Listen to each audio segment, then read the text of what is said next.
Who is the deepest running back one, top 12 running back we can find if we look through the running back rankings from week 5 going forward? And let's exclude Judkins and Hampton and Hall. We're not talking about big name players like that. We're talking about this cluster of running backs right here. The faces you see in here.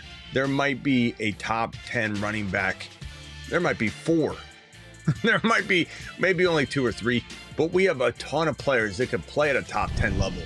And I'll clarify whether I think this could be, maybe they don't finish as a top 12 running back, but maybe in week 8, week 9, week 10, they play like a top 10 running back or top 12 running back from week 8 on or week 10 on. We'll talk about all that, clarify all that. The Fantasy Football Show running back edition, week 5 on, begins right now. From the FantasyFootballShow.com studios, it's the Fantasy Football Show. Monday through Friday, 8 p.m. Eastern. Smitty is also live whenever news breaks. So we're going to exclude Hall. We're going to take out Hampton. We're going to take out Judkins. These guys are too big of names to be tossing into a conversation like this. They're already top 12 running backs, and their situations have changed. And I'm going to go in order of biggest maybe to smallest, and I might go out of order and correct myself as I go because I'm going to spitball this. But I think the most obvious player right now to me anyway, and this has been a midseason monster all offseason long here on the channel. We've loved Woody Marks. Caught 83 footballs in a single college season as a running back. And there's so much to like about this kid. His pass protection, his ability to obviously catch the ball, run the ball, his vision, his jump cutting, his quickness, everything about him, his grit and determination, and the fact that there's no one else there. There's no one else there capable of doing the job. They could trade for somebody. That would be the only crutch in this situation. But this guy has the capability of being a top, we'll call it 7 to 14 running back. Big, wide range, but I don't want to discredit the fact that he can be this good. I don't want to not put him in the 7 to 14 range because of the fact that something could happen. They could trade for a running back. Rookie running backs oftentimes can wear down. Maybe we're getting too ahead of our skis. That factors in a lot, but I think that if we're going to factor in this 14, we got to factor in that he could be a top 7 to 14 running back, or even if we want to get a little conservative, we say 9 to 14, whatever. This kid has the ability, the skill set, the receiving upside, and the pass pro capability to remain on the field. And more importantly than anything, his head coach said after his marvelous performance in week number 4, where he had 17 carries, 69 yards, 1 touchdown on the ground, 4 receptions on 5 targets for 50 yards and a touchdown through the air, 2 touchdown game. After this game, his coach said, "I can't wait to see how much more we can put on his plate." If there was ever a downside to a player like this that we called a sleeper, we liked before he ever got an opportunity and then delivered when opportunity was given. If there was ever a problem here, it would be situational. Coach doesn't believe. Look at JCM. Look at Hendy. Look at Harvey. Those players have the talent, but they don't have the situation right now. At least we think those situations will change, but this coach wants to put his player in. He wants to give him more. He just said, "I'm eager to see how much more I can put on his plate." We're talking about 17 carries and 5 targets and 4 receptions. I can't wait. This is maybe the most exciting, not top 10 running back, not top 12 running back that could be top 12 in fantasy football right now. Go forward. Look, Henderson scored last week, and it was good to see. It was good to see him in there, and I think they're going to give him more and more work as the season moves along. And it's a very important reminder that he can be a top 10 fantasy football running back. I'm not talking about he'll pace out at that and you extrapolate the data and say, if he played a full season as a starter, he'd be a top 10 running back. I'm saying he could actually finish as a top 10 running back with a slow start and all, if they just start using him full go by roughly week 9. Week 9 or 10, he could literally still have top 10 running back numbers by the end of the year. And I know that sounds crazy to somebody, but Bucky did it. Bucky was a top 10 running back in yards, and he didn't get work or great volume till week 10 and didn't really start until week 13. And for anybody wanting to give up on Hendy or Harvey or even Travis Hunter from a wide receiver perspective, keep it in mind that Bucky didn't start until week 13. And Bucky was considered very much to be a league winner, not a guy that helped you win a league. Bucky was a league winner, and he didn't start until week 13. He didn't play heavily until week 10. Let that sink in before you start running away from players that we've deemed, just like we did Marks. And remember, Marks in weeks 1, 2, nobody thought anything about Marks in weeks 1, 2. Look at week number 3. Marks had 27 yards. Look at week number 2, 14 yards. Week number 3, 3 yards. He had 6 carries, 3 carries, and 3 carries. Nobody cared about Woody Marks. Everybody was giving up on Woody Marks. 1 week, it can change everything. So keep it in mind that Hendy still has top 10 running back upside, and he is probably the most talented running back physically on this entire board. He truly is, but his situation is not as good as Marks. And you ask me, who do I like better going forward? I mean, I want to say Hendy. I'd probably split it, but there are going to be scenarios where I tell you, based on your build, I like Woody Marks. Based on your build, I would gamble on Hendy, but I love them both. Hendy to the moon, Marks to the moon, both capable of top 10 running back numbers. I really think Cam Skattaboo is not only needing to be talked about here right now for ranking this. And again, I might get to number 4 or 5 and go, I kind of want to put them 3. So bear with me as we spitball it. But right now, kind of throwing the order right here. But Skattaboo is in the opportunity right now. His coach loves him. The team is excited about Dart and Skattaboo. And then, of course, when Neighbors comes back. But that is kind of the pecking order of importance for this future team. And Skattaboo's getting the volume. He's so hungry. The only thing that concerns me about Skattaboo is that he puts his body in danger because he runs harder than any player I've ever seen. He runs harder than Pacheco meets Puka Nacua. And that concerns me a little bit. But, man, this guy is a lock for like 100 yards and a near touchdown almost every game, or at least every other game he'll get a touchdown. He plays. He's just a phenomenal player. Plays really, really good football. And this is a kid that's only going to get better as he learns the offense. And his determination and power and grit is crazy. And if he has the football, he's trying to tackle you. He's running at the defender. The defender's saying, he's coming after me. Love this guy. Totally top 12 capable going forward. It's hard not to like Harvey and Tootin and Charbonnet. These are all really close calls. I lean Harvey just because the Sean Payton 83 reception Alvin Kamara situation is still sitting here in dormant state. Of course it's dormant. Nobody wants to wait until week 9 or 10 like Bucky. Bucky didn't do a thing again until week 10, didn't start till week 13. It looks like we're on that track right now a little bit, but having that garbage work in week number 4, I think put some faith in Harvey's capabilities, and they do throw to him throughout the game, even before the garbage time touchdown. But what we got out of Harvey last week, garbage time at all, doesn't matter. We got a 19-point game, 18-point game, depending on your scoring, and he outscored J.K. Dobbins, who ran for 100 yards. His ability to absorb a majority of the receiving work because he's such a good receiver. And everyone says, oh, he won't be played on third downs. He clearly is being played on third downs.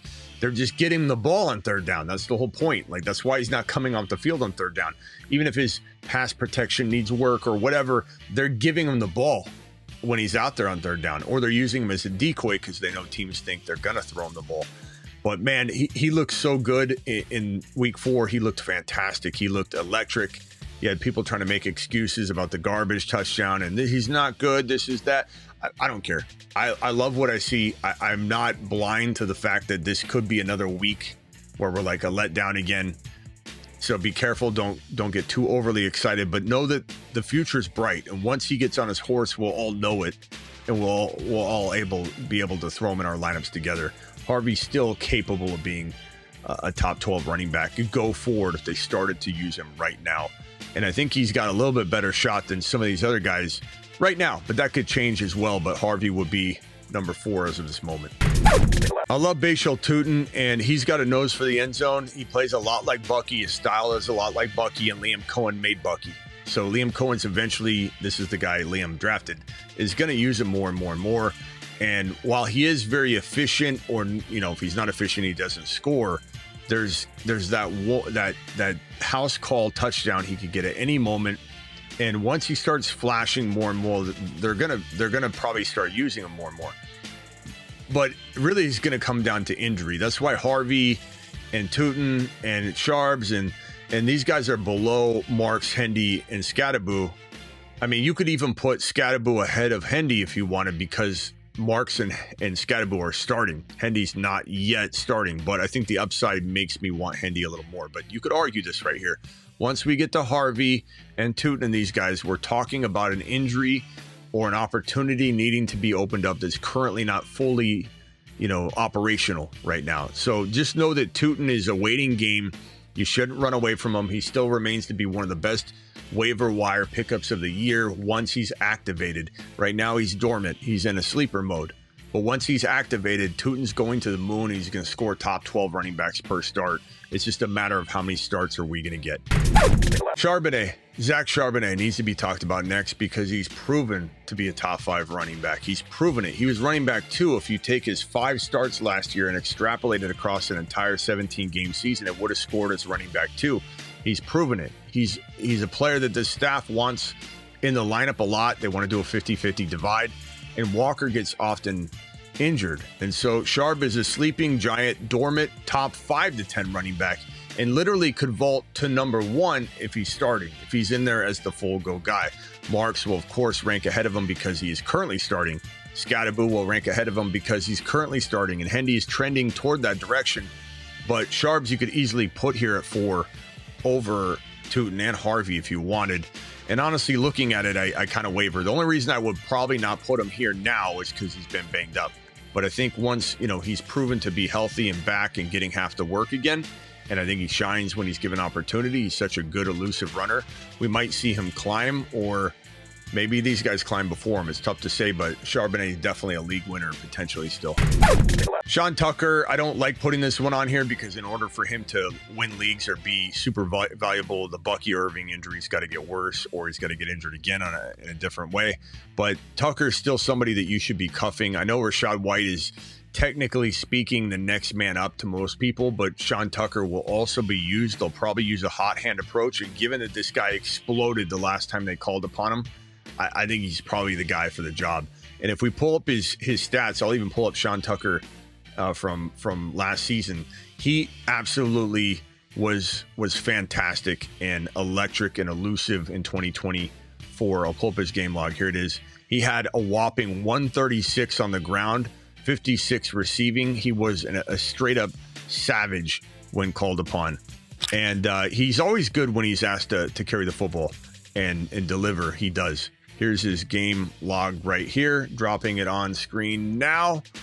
So it was against the Saints, but it was 14 carries, 136, 9 yards a carry, a touchdown, 3 targets, 3 receptions, 56 yards receiving, and 1 receiving touchdown. So a 2 TD game. Small sample, I know, 1 huge game, but he delivered when he was called upon, and he looked the part. He looked fantastic, and I think that he is somebody to watch, and definitely a must cuff for all Bucky owners in 2025 go forward.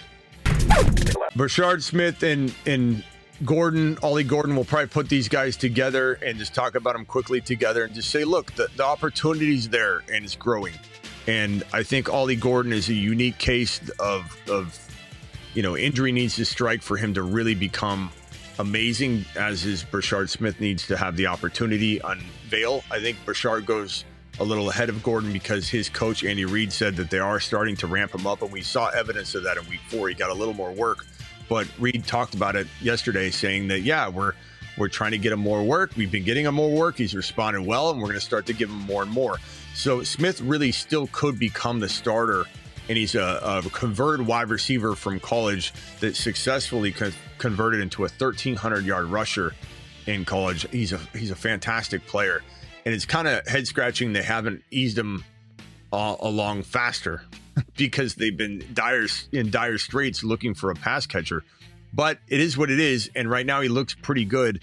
And maybe the pressure will be off him once Rice returns too, and the whole offense starts clicking, and then they can use Brashard Smith. So keep an eye on Brashard Smith, the great stash right now.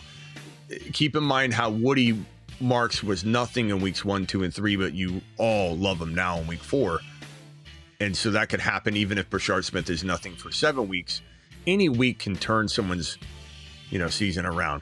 And same thing with Ollie Gordon. He's really good for an occasional touchdown right now as a bye week fill-in. But if something happened to Achane, knock on wood, Ollie Gordon would literally not go to the moon. He would skip straight to Saturn, and he would be a top 10 to 12, top 10 to 14 running back because of the volume he probably would get. He's so good. He's got such a nose for the end zone. I love all these guys. These are my favorite players walking into week number 5 on. If you're trying to find a deep dive top 10 dormant sleeping running back. Don't forget to get on over to my 24/7 live chat Patreon. $10 a month, cancel anytime. It's the best place to be. We're live chatting there 24/7, 365. Don't forget to get on over to Underdog. Play $5, get 100 using code Smitty or the link that inserts code Smitty for you. That link is in the description of this video and every video. I'll see you all on the next video. I'm live Monday through Friday at 8 p.m. Eastern, every single Monday through Friday. I'm additionally live whenever big news breaks, as you can read at the top of the screen there. And then I'm additionally live at midnight Eastern almost every single night. See you all later. Appreciate you.